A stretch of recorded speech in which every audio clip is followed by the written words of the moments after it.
Hello, everyone. Just getting out of my previous meeting, getting things set up. Yep, no worries.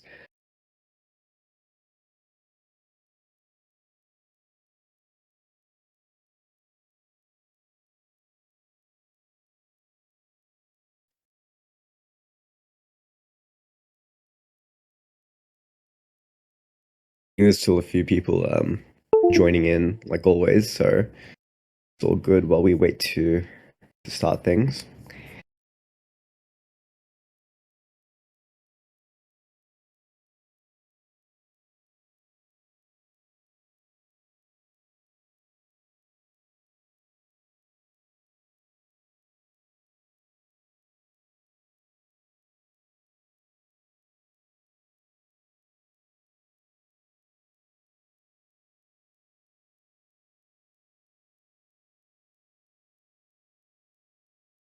Yep, I can see your shared screen nice and clear. For everyone watching, can you just also let us know if you can see Clay's screen? You all know how Discord can sometimes be. Yep, seems like it's all good. Thanks for that. Awesome, I think we can get started. So we do have our amazing moderators recording as well, Tonin and Stormix. So anyone who might be missing the start of the meeting, or if you guys want to rewatch it, you'll have the chance to do that afterwards. So yeah, thanks to everyone for taking the time to join the final town hall of 2023. It's been one hell of a year, and I think I speak for everyone here when I say that we've been together through a lot as a community. Today we have special guest Chris Clay, and we'll be going through a short recap of the journey so far, as well as the road ahead in 20 to see how our most anticipated year in 2024 is going to be like. I know I've been through a lot of things at GOG over the last few years, but I think finally next year we can get what we're all waiting for, which is the actual launch of the game. So yeah, Clay, feel free to take it away. Yeah, hello, everyone. It's been a hot minute since we last chatted at the Friends and Family Retro. Things have definitely been intense over here at Immutable, and I know over in Shanghai at Mindlitter, as we've been driving towards this huge next step for Guild of Guardians with the regional test launch. Going to walk you through today, essentially, a bit of a year in review. So for anyone new, this will give you an overview of just where we've been. For anyone who's been around, this is going to be a bit of a review. Talk a little bit about the road ahead, some of the big pieces we're working on. I had wanted to go deeper into this section in this update, but I am just getting over COVID. It thwacked me pretty hard. For anyone who catches this new strain going around, it is a doozy, and I've been in a bit of a mad dash myself, just getting back across everything that happened while I was out. In the new year, I will definitely be going into more detail about where we're at with the regional test launch. But for now, a high-level overview of things. Yeah, and I am testing negative now, but still not fully up to my normal Clay self. For anyone who's been in the town halls before, you know that I'm usually pretty quick on my mental feet, but I'm not quite all the way back yet. So if I'm talking a little bit slower in this, if I'm taking a little bit longer to pause to think, that is why I am still not completely out of the COVID brain fog, but I am mostly back to myself. But yeah, this is me. We've gone over this many times, but I'm Chris Clay. Everyone calls me Clay, game director for GUG and G over here at Immutable. And I will be guiding you through everything today. I've done lots of stuff. I'm not going to go into all of this yet again. But yeah, 2023, a year in review, and holy crap, what a year it has been. I really can't quite believe that we are coming to the end of 2023. It feels like it was just yesterday that it was the start of the year, and we were looking at GOG as it was, looking into where we wanted it to go and the plan to get there. So we started off the year with the MindLoader partnership. We got that out of the way. We had an absolute full rush to the beautiful corner and kind of knocked that out of the park. Moved on to our sort of limited beta with friends and family. And then, as you all know, we kind of took a step back and updated our plan with the Q4 launch, taking a little bit more time here to let Guild of Guardians bake and to go to launch with more features in place. That led us to this new revised roadmap where we're working now towards a regional test launch. I'll go into a little bit more details on where that is at further in. And then in Q2, going to that global launch, really with more of those Web3 features in place. MindLoader, holy cow, that has felt like the best call I've made in quite a while.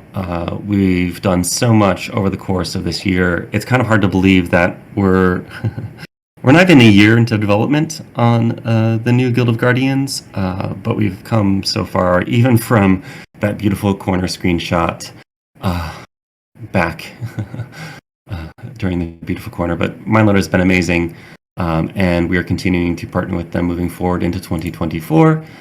Why did we do the reboot? A lot of it came down to where did we have the most opportunity to succeed in the mobile space.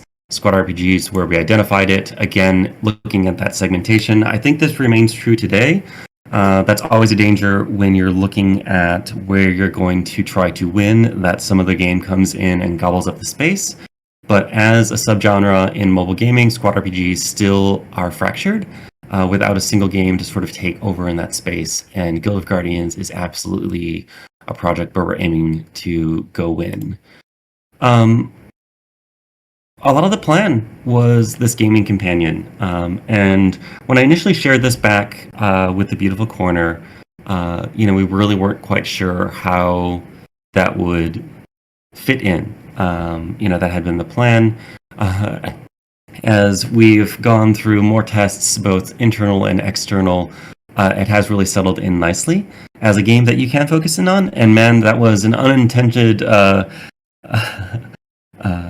part of Friends and Family where people absolutely blasted through a ton of GOG playtime, very much focused in on it. But yeah, something that you can have living alongside your daily life. That was the goal, and I think we've really landed there. As we've moved forward to the regional test launch, we've kind of honed this in. And some of how that will go is, initially, like any game, you're going to get in there, you're going to be playing it, it is going to be your focus. But as you settle in, get through the first-time user experience, start getting into that pattern of doing your dailies, making further progress, building up tickets to summon more guardians, advancing those guardians. It is something that we're aiming for that, couple of hours of engagement a day at most. Ideally, I still think at the current build, you can engage for longer than I would like. Trying to tune that in as we go into the regional test launch with MindLoader, and something that we will continue to tune in the regional test launch. But yeah, this gaming companion approach, I believe, has sit into the proper niche that I was going for. What was that beautiful corner? It was really testing in that core loop, that 1 day of engagement. Like, how does it work? Just living alongside. Everything went really well there. We saw the art come together. We saw this core loop of going through, picking your guardians, picking the runes, picking the rooms, eventually being defeated or winning, and then taking those, going through, doing your crafting, upgrading your guardians, upgrading their gear. Players liked it. Engagement was really good, both in the short term where we were going for that just 1 hour of playtime. That's what Beautiful Corner was for, but also seeing that people were still engaging quite a time after that, even in that very early build.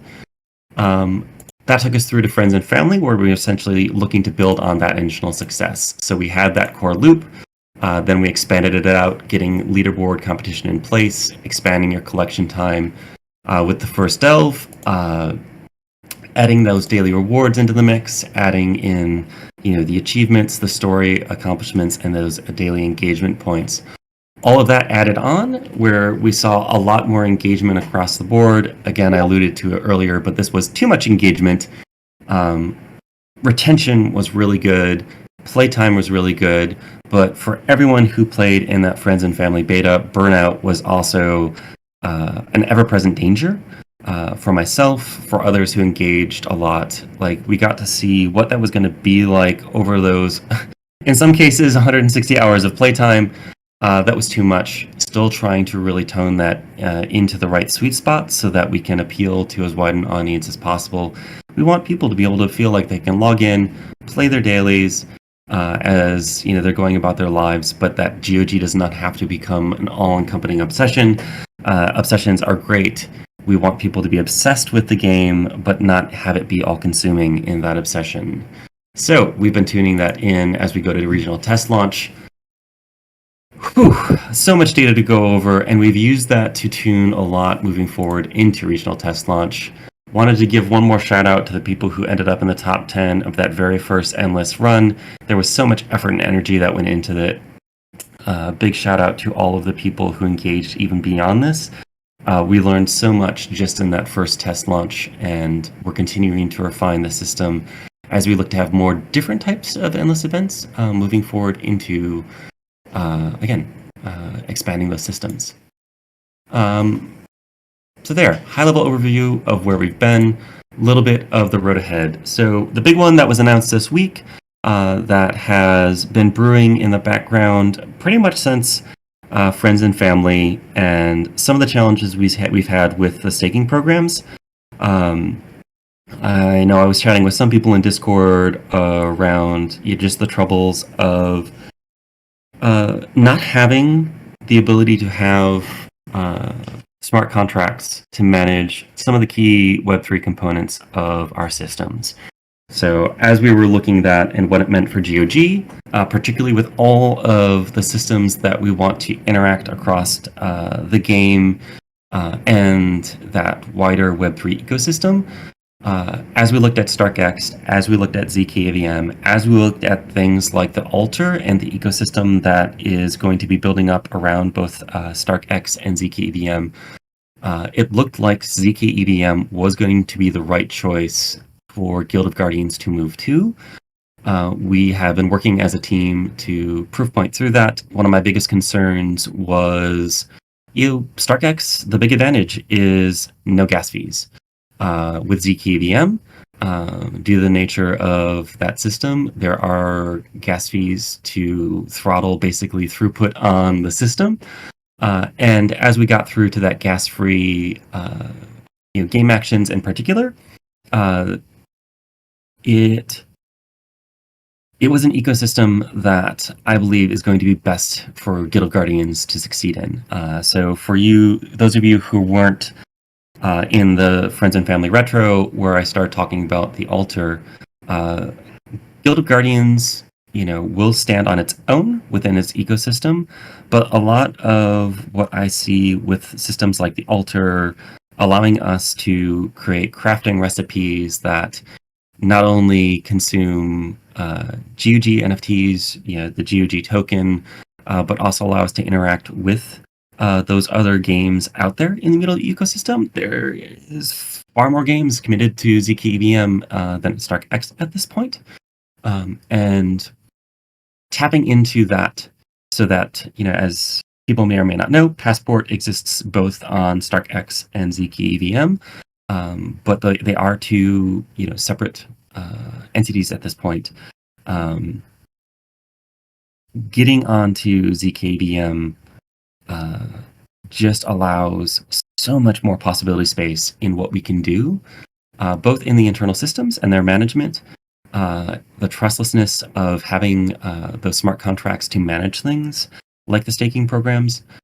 When I look at our overheads in terms of what our internal team is working on, when I look at the community frustrations, moving over to zkAVM is going to allow us to continue to empower the game, particularly when it looks to people building on top of it in that trustless fashion. So there's still a lot to suss out. There's more to go into, but this is a big step, a big change, but yeah. So pause here, brain. Any questions around that? I know that a lot of this is new. Happy to take a moment here to answer anything that pops up in the chat. I think Yeah. talked So through. change. Yeah. Sorry, Go go ahead, ahead, Ren. Claire. Sorry, didn't mean to cut you off there. I was gonna say, yeah, so change from refresh skills. He was asking if GOG was the main driver for IMX choosing to move to ZKVM, if you wanted to shed some light there. So no, with Immutable partnering with Polygon to bring up the ZK AVM, like GOG was not a driver for that in terms of moving into that, and with our timelines, it didn't necessarily make sense. ZKVM has still not fully launched. So it really wasn't an option in my playbook if we were going into that Q4 release for Guild of Guardians. With moving into global launch in Q2, though, it became a possibility. So it's kind of opened up the option again. And having it actually be an option that we could really consider, that's what a lot of that thought process went into of what are the advantages of our Stark X? And there are certainly advantages to staying there. What are the advantages of ZKVM? And when I look again at that greater ecosystem, and when I look at really just the advantages of smart contracts in managing so many of the Web3 functions versus having to build these external systems that people have to participate with, that ability to have smart contracts is just huge. And that led to us basically joining ZKVM, but it wasn't the primary driver. And again, too, like speaking to Teo's question on bringing those NFTs across, like it had to be something that we were going to be able to migrate those NFTs without having costs fall to players, and we've got all of that in place now. So the answer is nothing. As long as you've got everything set up properly before we do the migration, everything will be covered. So those NFTs will be minted across seamlessly. Yeah. Yep. Awesome. Definitely, we'll dive more in that in the future. If questions come up, please send them across. The other side here has been getting Passport up and running for both the Beautiful Corner and for friends and family. We were just using a MineLoader sort of Web2 solution for sign-in, but we now have Passport in place. We've been using this internal for quite a bit in testing. When we do the regional test launch, that will be a Stark X passport just because of where we're at with ZK EVM's release. And then we'll be moving to the ZK EVM passport for login once we go to main launch. A big thing for me was just what is the ease of use for getting all of that set up, particularly for a person who isn't associated with Web3. And it is super easy, particularly because of the Google integration, just being able to use your Google account to create and go.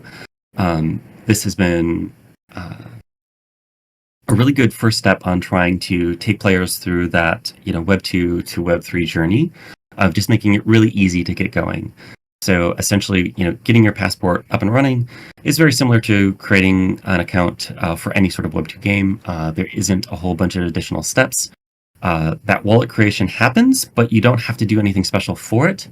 It is just there in the background until you choose to start interacting with it. And in parallel to the regional test launch, we also have a Web3 build where we're starting to look at all of the systems, on testnet for minting and whatnot. And those are still very work in progress, early stages. But we've been doing that testing on ZK EVM just to make sure that everything was going to run as smoothly as we expected. And we've been making really good progress on that integration front at the same time that we're moving ahead with essentially the Web 2 game part of things as well. So there has been questions that have popped up around the regional test launch. So I want to go over some things at a very high level.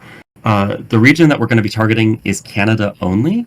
The reason that we're targeting Canada is it is the best mix of basically cost to acquire the users that we're looking to get a really good pool of data from. So we're targeting 10,000 people. And what we're looking to test here is retention, monetization, and live balance. So, when we're doing these tests for Beautiful Corner and Friends and Family, we definitely gather a ton of data. But the game's possibility space has expanded so much since Friends and Family. When we're looking at the total number of runes that are in the system, we've gone from a couple dozen to over 100. In terms of guardians in the mix, we've got far more guardians in the mix. So being able to do a regional test launch where before we go global, we can really hone in on the balance.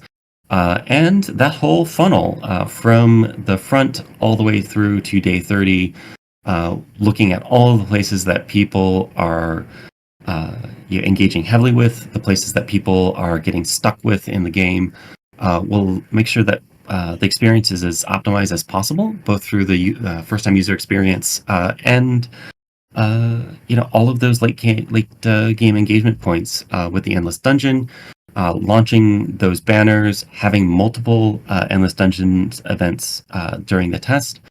It's going to be an amazing test bed for us to hone in everything that Guild of Guardians is. It's definitely not going to be perfect at launch, but it will have all of those pieces in place for us to really hone in. Essentially all of the story dungeons versus like the partial that we've had. And like a big one for me really is the learnings that we're going to get from running more endless events. The rewards coming out of that are going to be, all Web 2 in nature. There won't be Web 3 integration at this stage. No, don't move to Canada for the test. And I can't talk too much into it, but if you're not in this test, you will not be missing out and falling behind. That is a big part of all of this, particularly for the OGs. For non-OGs that want to take part, this is not financial advice, but there are ways to switch regions and whatnot.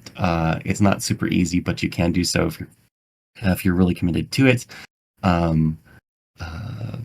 But we do have a die-hard community, so it's good that you told people not to like pack their bags and move over, because I do think some of them in the community are probably going to do that. So wouldn't put it past.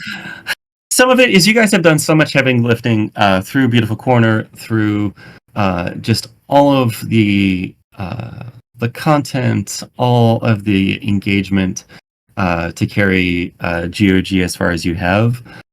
Letting the Canadian audience do some heavy lifting as we get through this stage. Yeah, you can let them do some of the work so that you can take advantage of all of that as we go to global launch in Q2.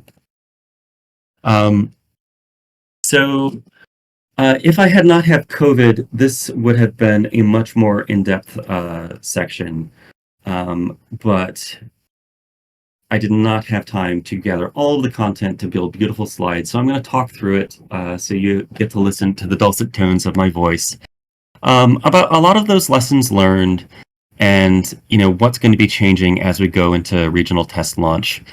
So here at the top of the dungeon, so one of the big pieces of feedback in both Beautiful Corner and Friends and Family is it can be very frustrating to go into a dungeon, grind through, and then fail, particularly at the last boss time and time again.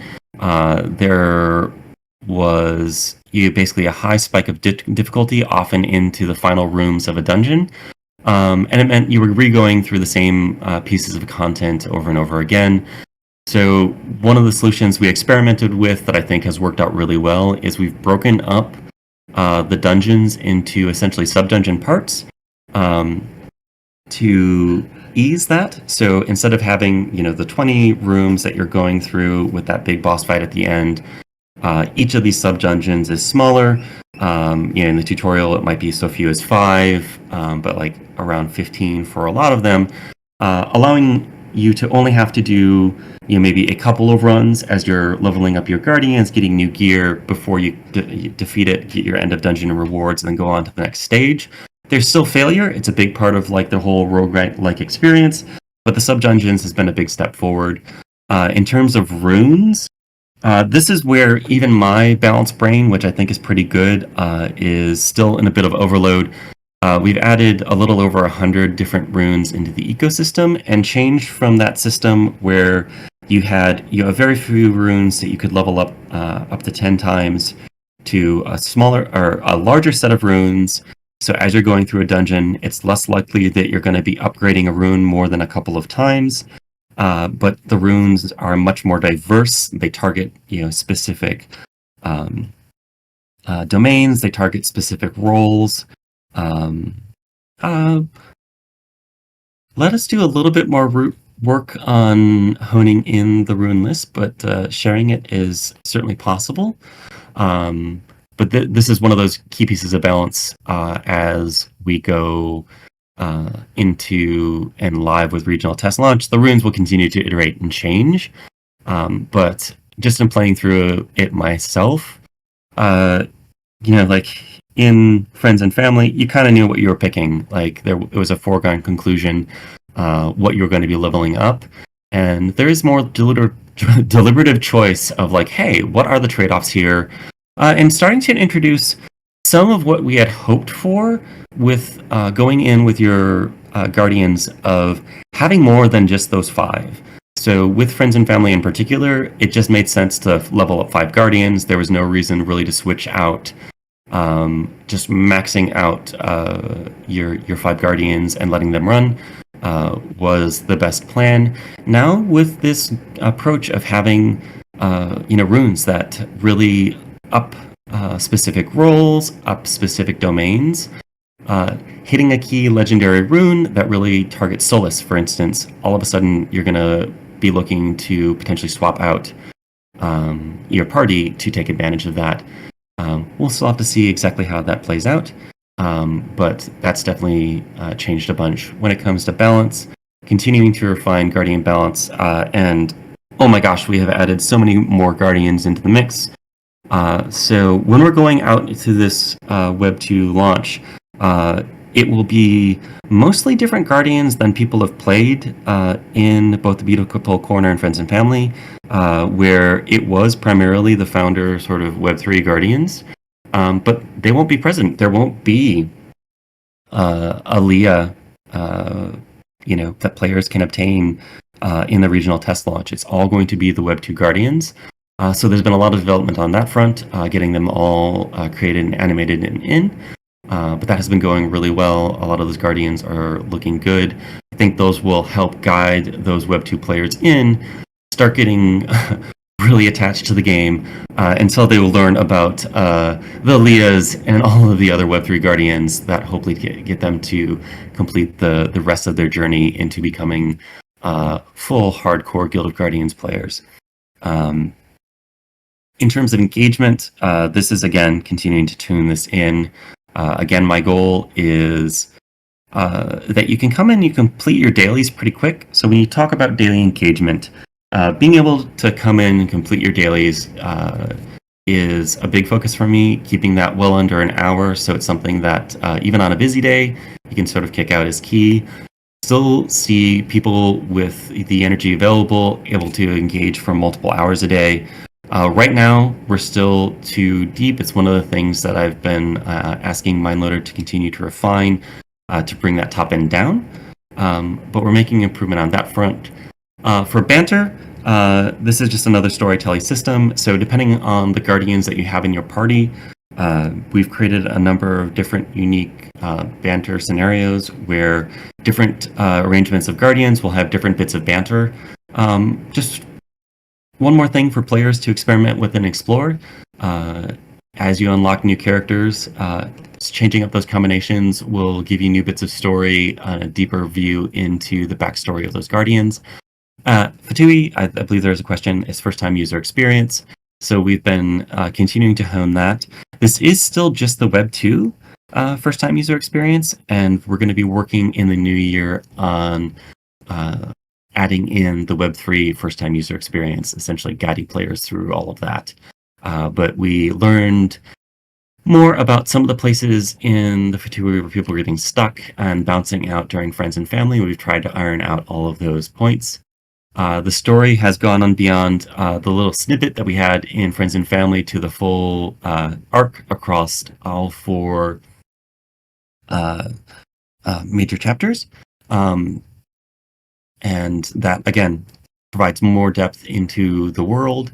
And then Endless, continually being refined. Again, this is the place where we have the most possibility space in live events to really engage players, give them unique combinations of problems. And also, my goal for the Endless is to have unique events for people who have made that journey into Web3. So this allows us to have Endless events for people, who have Founders Guardians, have that a requirement to enter the event and whatnot, getting all those requirements set up for that global launch. There's a lot. And not to mention building a whole store and essentially overhauling the game's economy. So in Friends and Family, there's no way to monetize. In Beautiful Corner, same thing. It's all this free-to-play only version of the Web3 economy, or of the economy. None of the Web3 will be in place in this initial launch. It'll just be Web2. But this has required a complete rebalancing of all of those systems. So really tuning in on making sure that people who enter the game can get started, they can get going, and then ideally look to use the store to accelerate their play. And ultimately, again, take them on that journey from Web 2 into Web 3 by, you get a legendary Guardian in a Web 2 banner, and that's amazing. That's something that can take you through a good chunk of the game. But taking it into Web 3 consumes some of those key resources, from generated from the GOG token, and further enhances those Guardians. There's a question later on that we'll tackle. But a lot's coming in regional test launch. There's a lot left to learn, a lot left to optimize, and we will keep you posted as we continue to learn there. Bunch of AMA questions. Leah still is the best champion. Every time I look at and work with them on rebalancing, I swear the numbers just keep crawling up. Leah will still be very strong at launch, but probably not completely broken like she was in Friends and Family. Cool. White paper. So we are behind here.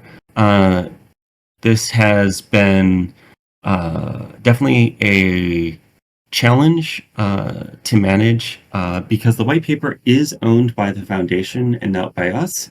We have made really good progress on this front. The January update we had really hoped to get out by the end of the year, but we've got a little bit of holdup with some remaining legal questions from the foundation.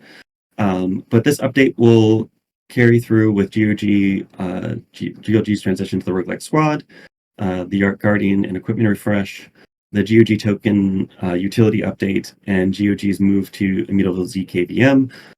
Yes, the switch to ZKVM also added an additional complication to the white paper refresh, which contributed to this pushing out of the year. But we're close. We've got a lot of this planned out, but we want to get this finalized before we go too in-depth on the sharing. Apologies on this front. I want to get this information to you as soon as we possibly can. And then it will continue to be a living document. We will be including pets and guild as a fast follow to that initial update. Soon. So soon. GOG tokens to ZKVM. So this was one of the concerns that we saw coming up through Discord based on it. There is no plan in place currently for a bridge between StarkX and ZKVM. So the short answer is yes. GOG holders will be required to move their tokens from StarkX to layer 1 and then back up to immutable zkVM. That's where we're at today. We absolutely hear your concerns around that, particularly for people who own a small number of tokens. I do think the big thing we can do on this front is ensure that the GOG token continues to gain in value. Ideally, we get to the point where even for people who have a lower number of GOG tokens, it makes sense to make that move, would be good. Can we come up with other solutions? I've got some thoughts that I'm having the team investigate for how we could do that across. Obviously, with NFTs going across, there are some options on that front. A lot of it comes down to cost benefit. If we're building those systems, we're not building others that we need to for launch. But we see the challenge, and we are not ignoring it. Tokenomics. Okay, so this comes with a big old disclaimer at the top because the white paper is still getting finalized, but I want to walk you through some of where we're at. I don't know if Howie is in the audience to back me up on any of this, so or if you want to take this slide, Howie. He just hopped on. All right, I think Howie will. Hello. Yeah. Can people hear me? Yeah, we can hear you now. Oh, cool. Okay, I can take this. Howie here, thanks. Our tokenomics plans in the last friends and family retrospective, and since then we made further progress. The main holdback to us publishing this in the white paper is we haven't gotten confirmation from the app stores that this is okay, and because they will scrutinize the white paper, we don't want to preempt that and get it and effectively put it down in writing. And so it's a bit of like stakeholder management on our end, but what we can share with the community is our current plans. So basically, like I said previously, in-app we cannot use tokens as transactions. So we can't use GOG tokens in the app to charge for minting, for example. And so what we've done is we've created an alternative system where players no longer need to spend tokens, but they need to hold tokens in the wallet. And so we have a service that will calculate the amount of tokens that players hold in their wallets over the course of, say, a week. And then we will provide minting energy. And this placeholder name, I know we have a lot of energy systems. It's likely this Ella will ask me to change this name very soon. But this minting energy gets rewarded to you. It's charged up effectively. You can think of like Clash of Clans, the elixirs there, and you claim this minting energy by doing daily quests. And then once you've obtained this minting energy, then you spend this minting energy on converting your Web 2 guardians into Web 3 guardians. So remember, all the gacha box you pull starts off as Web 2, and then you have to convert them into Web 3 to get the radiance. The amount of minting energy that's required to convert a guardian from Web 2 to Web 3 is on a curve, right? And so this is meant to be a economy sustainability tool, kind of ensures that the floor price in the market kind of matches what people are prepared to pay in terms of like costs. And so effectively the more of a guardian that gets minted, the more that you will the more minting energy that's going to be required to mint that particular guardian. It's going to create scarcity in the market, right? And then finally, we will always ensure that there are constantly new guardians that are available to be minted, and there'll also be a pool of guardians that can also be minted at not a very steep cost. And so those guardians are the evergreen guardians, and those evergreen guardians really are catering for the free-to-play players, right? The players that may not have a lot of tokens or may not have been invested so much into the game yet. All right. Next slide. And of course, we can give reward out GOG tokens in the leaderboard. There's no problems with that. Out of app, we will be looking to introduce direct token utility, and so that you can use your tokens to you can spend those tokens in this feature that we have called the altar. The altar, like I said, it's like it's a live ops economy balancing tool. Basically, it will follow a recipe structure. You burn certain NFTs, put in tokens, and you get new NFTs out of this. And so with this system, we can permit direct token utility. And then, of course, the original staking programs all exist. They're made easier with ZK EVM, so we can sort of expand them and make interesting dynamics with the smart contracts. And then finally, we're always looking for additional ways to add utility both in app and out of app.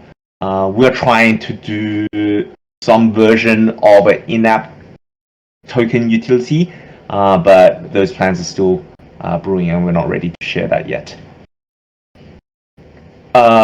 Questions on this? I'm just going to review this quickly because I have to jump from this call soon. But I see one from Gnome. Oh, well, will you be able to buy Minty Energy in-app for money, or is it staking the only way to get it? Currently, as of today, Minty Energy can only be by holding GOG tokens. Now, that may change. We're still just exploring whether this is a good idea or whether the community wants it. So any feedback there would be appreciated. The amount of Minty Energy you get based on tokens held is based on a bonding curve. The amount of Minty Energy you get for tokens held is based on the curve. It's probably going to be like a sawtooth curve instead of like a bonding curve. It may not be linear, right? We don't want the system to be a whale system, right? That's not the intention. So for the whale players that want like instant gratuity, we advise them to perhaps use the altar for more direct minting, right? This is meant to be a sustainable system for free-to-play players and the tokens that we give out in leaderboards, right? So there'll be other systems that cater for that type of player persona. What other questions we have? Yeah, and just on that, like some of the way that it's looking at, how the GOG token flows through the overall economy. It's can the system work so that everyone is ultimately motivated to have some GOG that they're holding? Because if we can have all players in GOG holding, hey, how am I going to mute you because you're can you mute yourself? You're pulsing. It's good for the GOG token overall if you've got lots of holders holding some amount of it. So with the system, that's some of the goal. It's like as a starter, this gets everyone who goes on their GOG journey to the point where they want to have a store of GOG tokens, which we think is good. And it also sets up this holding mechanic where right now it's for this minting energy, but can we then use it, depending on how successful that is, to build additional systems on top down the line in live operations to provide additional benefits? I think there's a lot of opportunity space there.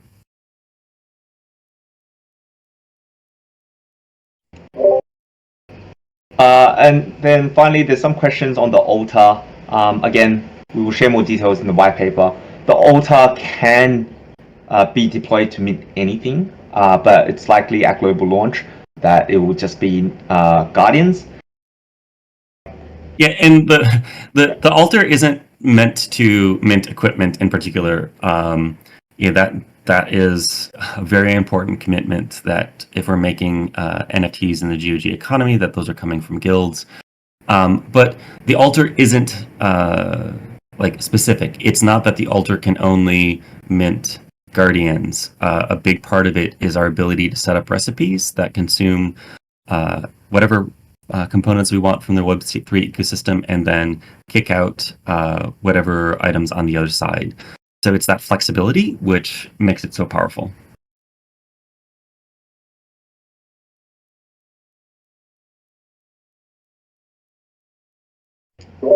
Okay, if not, if there's no more questions on the tokenomics, then we can move on, I think. Cool. Yep, sounds good. Energy in-game limitations. Will there be a limit on actions in the game per day? How many hours per day will the game require? Taking into account the use of energy tokens and without them.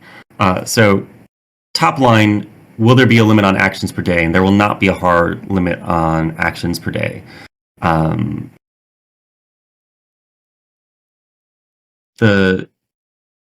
This is a really, really complex question, which is why I can't say it's like, yes, you will be able to engage for precisely 97 minutes a day. It's going to change. So some of how this works with game design is when people get into a game, you have this initial love and hyper focus on it. So in the early stages, potentially over that first 3 days in particular, up to the first week or so, you want people to be able to engage more in the game than they normally would in the long term. So early on, making sure that players can engage for many hours, so likely longer than that initial 3 target that I was talking about.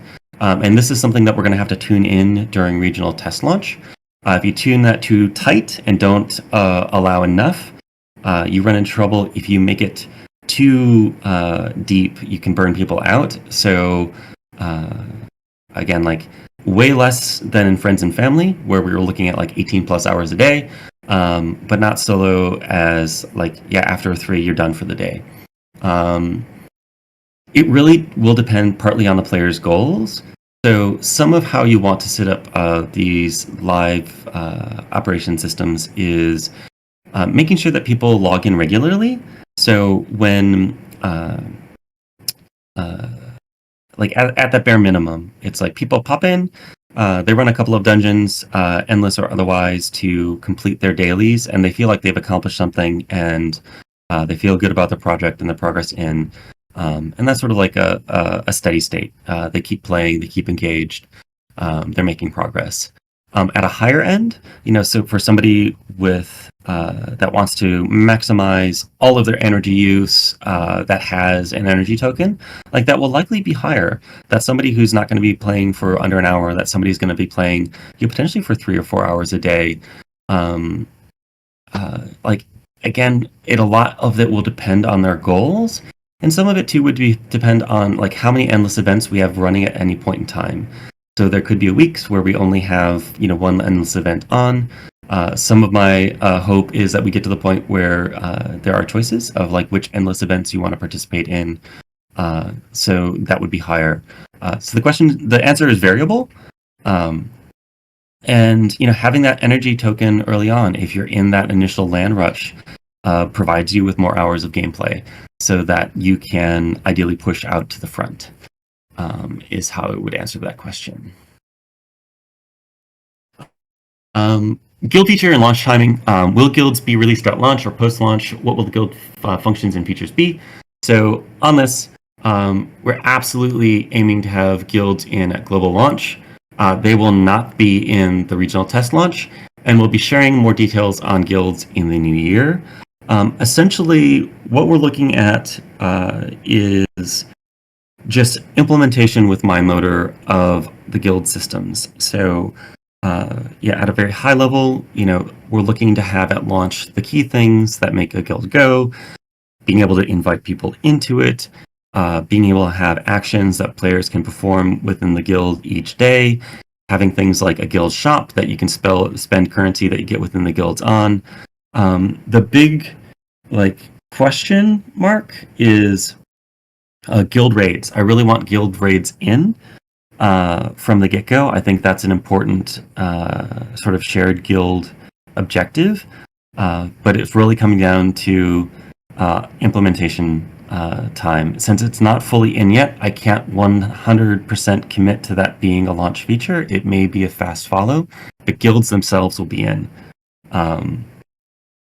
guild raids definitely on the roadmap right now. It's mostly just coming down to implementation time. But more details on that in the new year.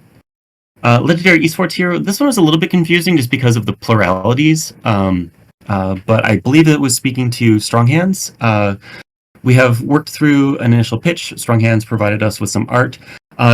It will not go into game exactly as his art stated. We are going to keep things true to the Guild of Guardians lore, and there were components that are kind of modern Web3 components that just won't completely match with the aesthetic and the lore for Guild of Guardians.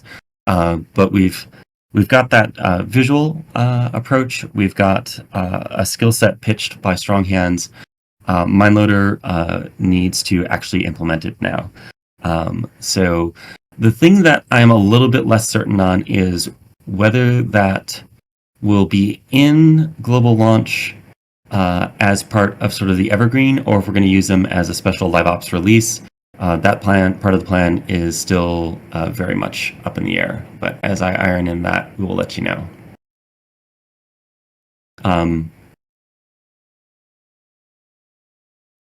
Yeah, okay, Ryan got that question. Utility and pets on guilds. When will we know the utility of pets and guilds? Will they be included in the next demo? So they will not be in the regional test launch. They will be in for global launch. The white paper update in January should, fast follow on the January one, will speak more to the specific utility there. Just calling it out, it's very much something that I recognize as the game director for the Guild of Guardians. I realize that guilds are looking to play a big part here. We are looking at all of those options for what guilds can mint into the ecosystem. Again, I think the altar is something that provides a lot of utility here. If the guilds, through shared effort, can mint things that can be consumed by the altar to get other things, it provides a lot of utility into the mix. But yeah, we're still working out all of the fine details on that front, but soon. Founder utility. Will Founder Legendary Heroes and Early Adopter Esports Heroes have the ability to be endgame? I worry that they won't get a chance to compete with Ascended Guardians that have special upgrades the minted NFTs now cannot have. They're absolutely going to be competitive. The initial Founder Guardians have a head start on any of the Guardians that are going to be minted out of the game in live. They don't have the same duplicate Guardian requirements that the Guardians that are coming out of sort of Web 2 to Web 3 will have. And just with the supply constraints with the bonding curves, like future Guardians also won't be like this unlimited area as well. In terms of like power, like they should be very comparable. Like the Founders Guardians have a head start. The Founders Guardians are also unique. We're not going to have Web 2 Guardians that just mimic the skills and abilities of the other. And this is something that we'll keep a close eye on. If we get to the point where we're seeing that Founder Guardians are slipping, this is something that we can adjust and balance over time. The goal absolutely is to keep Founder and Esports Guardians in the meta and in the mix. I can't promise that every Esports Guardian and Founder Guardian will always be a part of the primary meta. That's just not how metas work. There will be winners in the mix, but some of what I've always said on balance, like if you go listen to any podcast on it, is as we're crafting the challenges, as we're crafting the meta of different endless events, the goal is to ensure that the different Guardians have different places that can succeed in the balance. Perfect balance is all but impossible to obtain. So, as you're crafting that, looking to make sure that you're doing what you can to pick who are the winners going to be in any meta that exists, and making sure that you rotate those through. So it will be dynamic. PvP. I noticed on the website that you mentioned that PvP is not a focus of the game. If that's the case, isn't there any is there any possibility of seeing game modes like Guild vs. Guild in the future, and will you still add PvP arena mode in the future? So at launch, direct PvP is not a focus for either individuals or guilds. The PvP in it is indirect PvP through leaderboards. So there is player versus player competition, but indirect PvP. As we get through to launch, as we go into live ops, direct PvP is absolutely possible for both guilds and for individuals. I mean, it's one of those things that makes sense as another sort of leaderboard challenge in the mix for people to be able to pit their guardians against other people's guardians. Again, when I talk to that balance point on founders and like future guardians, this adds one more place.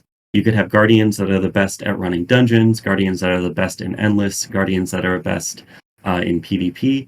Adding this into the ecosystem makes a ton of sense.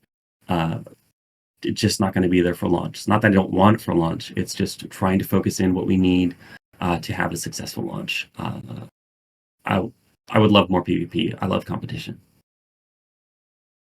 Future new game modes. Do you have any plans of adding any other fun features game modes aside from the Dungeon Auto Battler mode that we've seen in the last demo? So this is a dangerous one. So, as a designer, one of the and it's particularly as a game director, one of the things that I'm always looking at is the game's possibility space.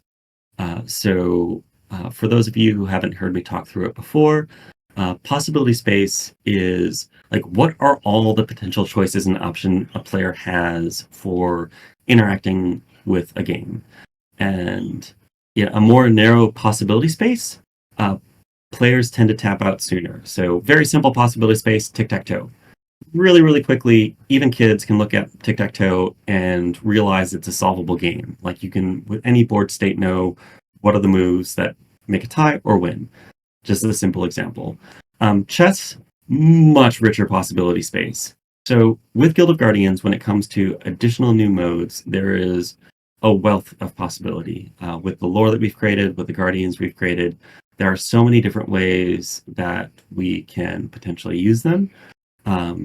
And it's easy to get lost in that space, and I could write design documents all day about additional modes.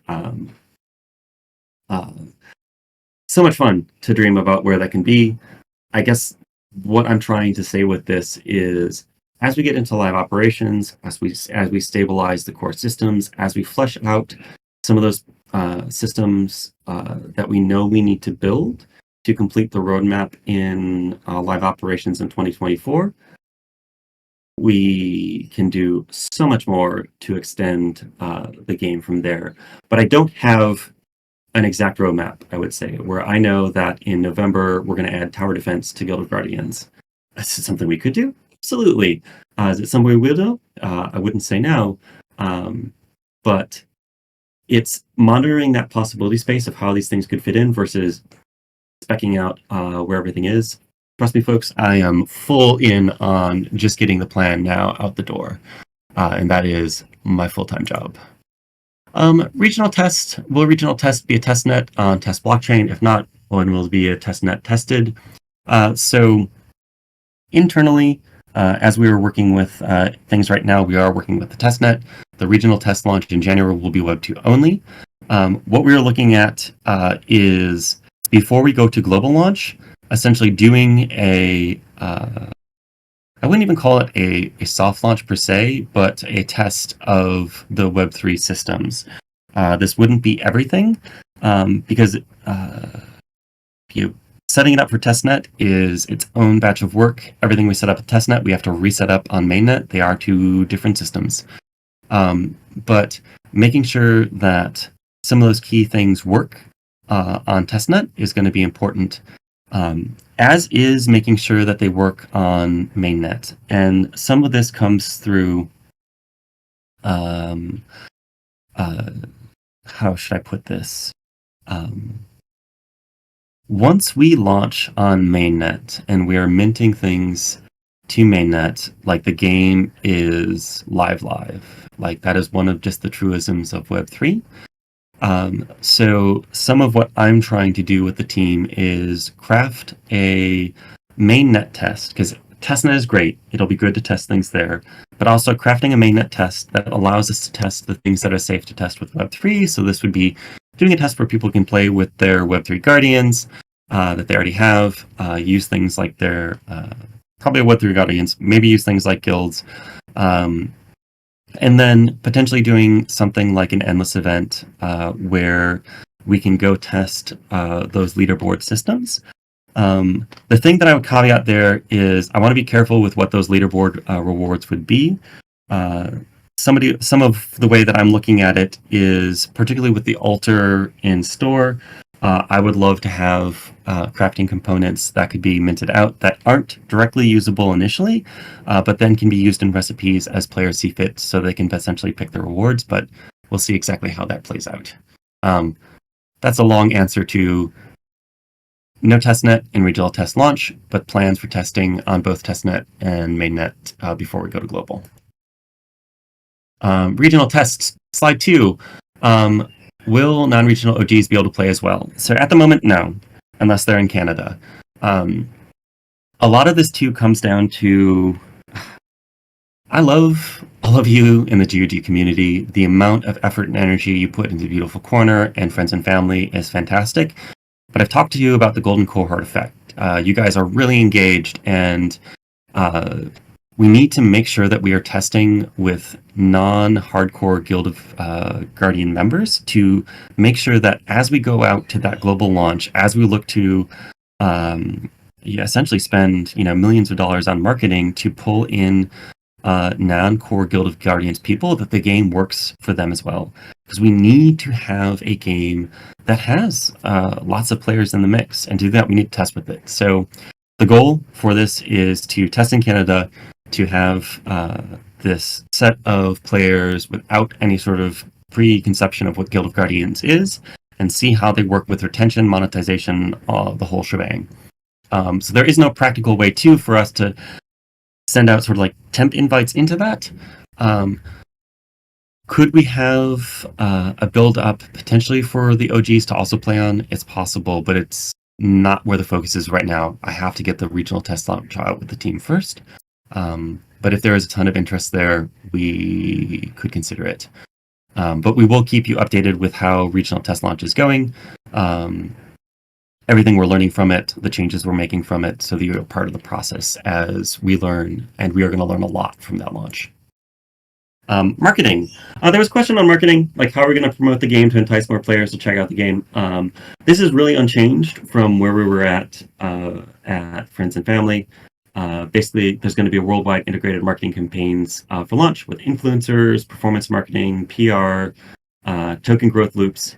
We've got a AAA launch trailer in production that is wrapping up and looks amazing. The music for it is fantastic. Really happy with where that is in terms of just setting the scene and getting people interested in the project. And again, that strategic partnerships across the Immutable ecosystem. By the time we launch, we'll have some other games in the mix, and leveraging the altar, leveraging where they're at, leveraging the esports teams on co-marketing are all parts of the strategy. The thing I would layer into this too is, though I am not a spring chicken, I do participate on the TikToks and otherwise. I understand the importance of things like getting sounds out into the mix, using virality to get people interested in the product. And that is some of the take that we've had with generating some of the assets for the project. Looking at potential partnerships with artists throughout Asia and globally who have strong followings, who we can potentially use to leverage into that viral marketing. All things we are investigating. Virality is never a given. It's not something that's on tap. You've got to get all of those right, but we've got a lot of creative in the mix that I think has the possibility to get us there. And some of this too is in the characters. So I think some people were talking about our Axolotl Guardian cuteness. has a place. Sexy has a place. Appealing, like waifus, husbandos, making sure that we have art that catches people's eye and they want to go know more about those characters. All things we're looking at to take GOG into the mainstream. One last thing, I hit on this in the other. There are a couple of questions that flow through that I did not answer, and it comes down to this thing that I hit on at the Friends and Family Retro that I want to index in again. Treating each other with respect. So story time, anyone who has ever interviewed at Immutable gets this. So little sneak peek to what it's interviewing like with Clay at Immutable. When I was at Wizards of the Coast, it was not always a friendly environment. Some of the most creative people I've ever worked with. It's a time that I'll always cherish, but also a lot of toxicity in the mix, and not a core element of respect. And when you look at me, I am 6'5", white heteropassing male, game director, crazy successful project, and even that didn't protect me. When I left, the thing I was looking for was a commitment to respect, that the people at the company I went to would be held to a high standard. I joined Immutable at the time, a little tiny startup, because that was the commitment that I got from the founders, that we would hold people in the company to that high standard. When you look at Immutable today, a part of why we're able to do some of the crazy things we have done, a part of why we're able to acquire the talent we can acquire is because of that core component. People who are diverse, people who have really struggled to create their careers elsewhere in the industry, know that they can come to Immutable and they can work on hard problems, and those hard problems aren't going to be the people next to them in the trenches. That they can rely on the fact that they will be treated with respect here. That is something that we hold our partners to, and that is something that I really want to hold the Guild of Guardians community to, because when you hold to it, you can work together to solve really challenging problems. So, my ask is, hold us accountable. If you have things like the minting that you do not like, that you want to challenge us on, you can do that respectfully. You can challenge us respectfully. You can point out problems respectfully. Because when you do it respectfully, we're on the same team trying to tackle those problems. When you treat people with disrespect, it is part of my job to be able to translate that and still get to the problem. Like, I will still do that, but it has a higher cost. But what I would love to see as we go out to this global launch is when people come and join the Guild of Guardians community, they see people engaging respectfully. They see that encouragement and that positive environment where we're tackling hard things. And this isn't blowing smoke, and I want to be clear on this. This is not just about being positive. You can be incredibly challenging to your peers and be respectful. And that is what I want to help craft with the community. And as we look at the interactions in the Discord, this will be a standard that we're going to apply more forcefully. And that will mean working with the mods, it will be working with Ryan to hold us all to a higher standard. This isn't something where there's no support there. If I've got challenges, I will call people out on it, we'll call people on it and like how you can reframe these things. But keep the criticism coming. I cherish the criticism. It has helped make GOG so much better from the beautiful corner on, even the initial challenges to the product itself. But please keep them in that respectful tone. I know you can all can do it, and it will make the game and the community so much better. And the more respectful it is, the easier it is for me to drop on. I want to spend more time there, but having this thread of disrespect makes it really hard. And the thing that I've said before, and I will say again, is I have to protect my energy. If you talk to my boss, Justin, or anyone else, I have so much that I have to do on GOG to get all of this together that my energy comes foremost so that I can go do all of these hard things. I would love the GOG community to be a place that I go and I can guarantee that I'm going to be able to get energy out of it. And if we hold to this, that will be true. Thank you. I will step off my soapbox now. Cool. Really quick. 2024. Holy shit. I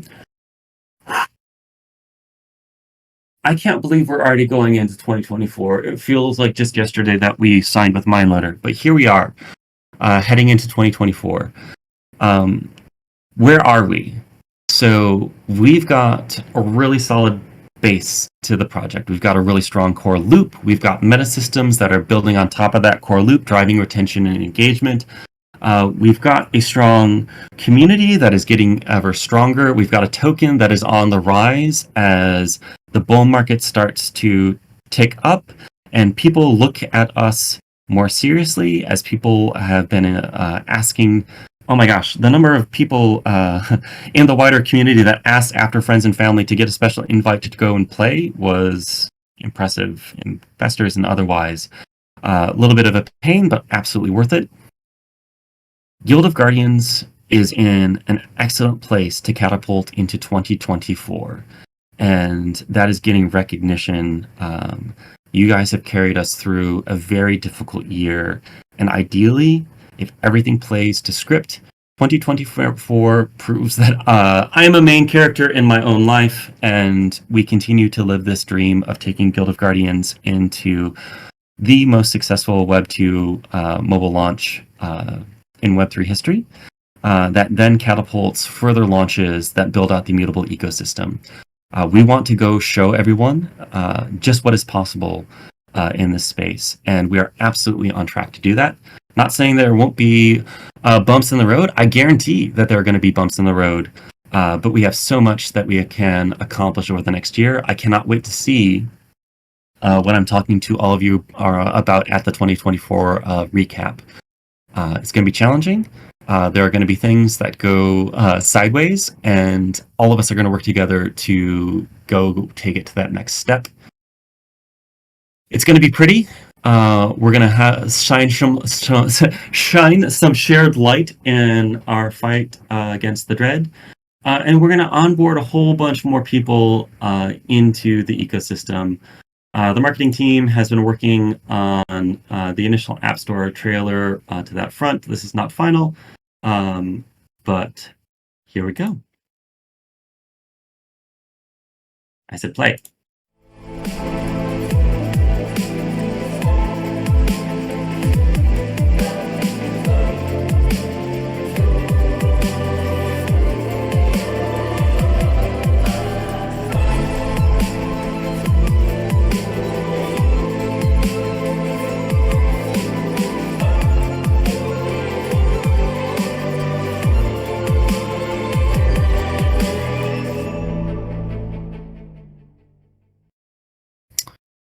All right, and with that, no, I do not want to play again. Stop. Exit. And the music wasn't too bad. I think everyone loves the music. What? There, QA. Finally. Slides sometimes. Yeah, if we have any last questions, we've got just a little bit of time here. We'll answer what I can. Yep, sounds good. Let's be mindful that Clay's still recovering from COVID, but he did an absolute amazing job presenting this recap today. So let's see what few questions we have. So I think Teo, ETA on next staking. So for the active staking, we need to still build it out on ZK EVM. So we don't really have an ETA just yet, but maybe in Q1 we'll be able to provide a further update.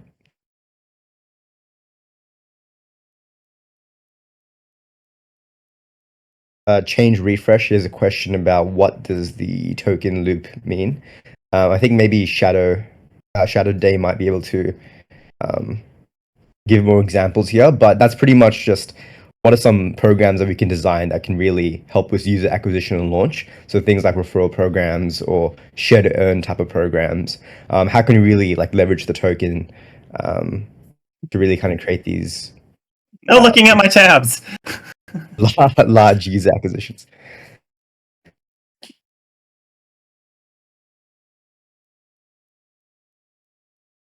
Fries, what's GOG MVP economy on the bookmark? It's always a cheeky one, Fries. Yeah, I gotta like sterilize everything before I give these presentations. Oh yeah, this community is gonna be looking at every little part of your screen, that's for sure, to get any possible leak that they can get. Some of these questions are good questions, but not things that I can necessarily do right off the top of my head. Yep, we have a question about the altar. I think we'll have a bit more details in Q1. I think Howie would have been. Yep. Sorry, you were about to say something, Yeah, no, Claire? like the thing I would say on the altar though is the altar is about flexibility. So a lot of what my experience has been in Web3 is so often we've created systems to solve a problem, sort of tailor ordered, and the altar isn't designed to do one thing. Like it's not just designed to mint guardians. It's designed for this flexibility, and it's designed for learning. So um, like it is definitely not static. So it's not that we will get a recipe up on it and that recipe up will be up there forever. It's designed to be like, hey, this recipe is available for the next day, the next 3 days, the next week, whatever it is. So change over time is exactly what it's designed to be. There will be very little static with the altar, I believe.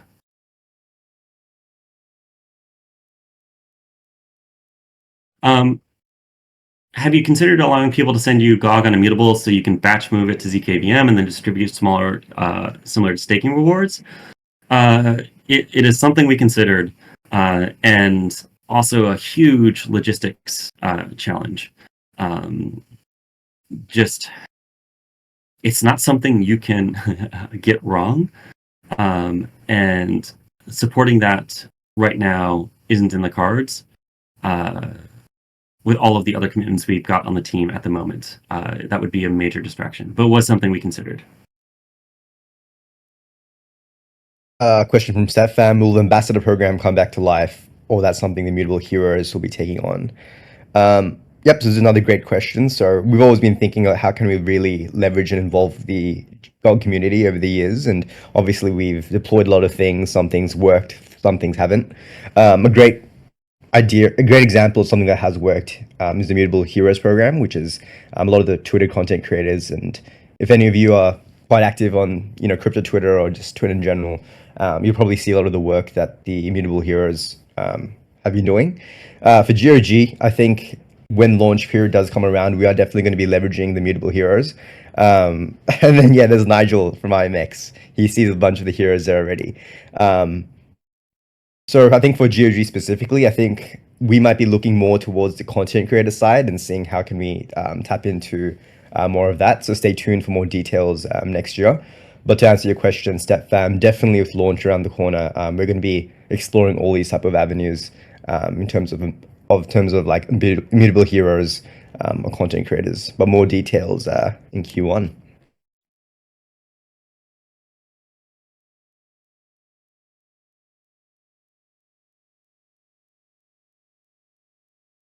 Awesome. We'll just Yep. Real quick, do you have to have a Guardian Chroma to interact with the altar? Was that part of the Chroma utility? Definitely not required. Could there be recipes that use Chroma Guardians? Sure, but not a requirement to use anything.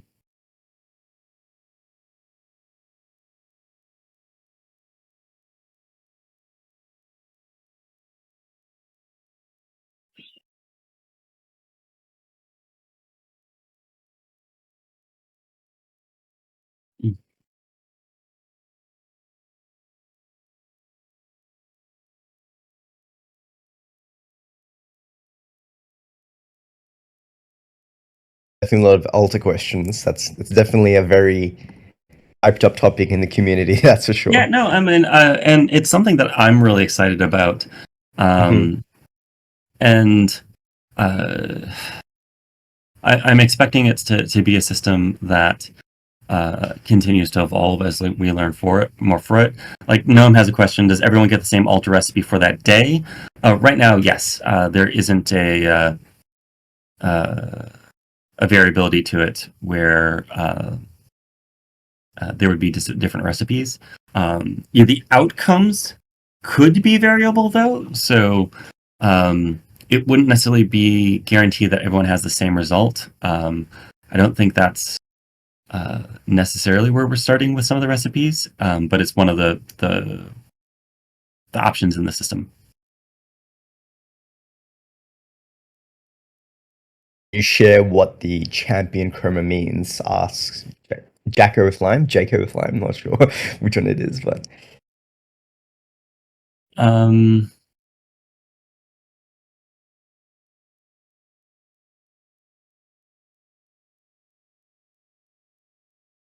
I'm not quite grokking the question. the champion chroma, is that something that you've mentioned? I think Jacko was asking, what does that exactly entail? Oh, it's these are the variants. So essentially, at its base, you've got your guardian, and then they can basically be chromed into the same guardian, but with visual distinctions. Awesome, gotcha. And Shadow Dame mentioned in the comments, yeah, we're renaming the special editions to chroma. And awesome, we'll just take a few more questions here, so Clay can get some much well-deserved rest, so it's fresh for 2024. We definitely. Oh no, I'm not done resting yet. I have so much to do by end of day Friday. It is so the good news here is MindLoader is working through the holidays because it's not holidays for them, but essentially trying to get everything in order so they can largely operate without me checking in over the break. We will have a couple of people who have chosen to work over the break to sort of keep things going.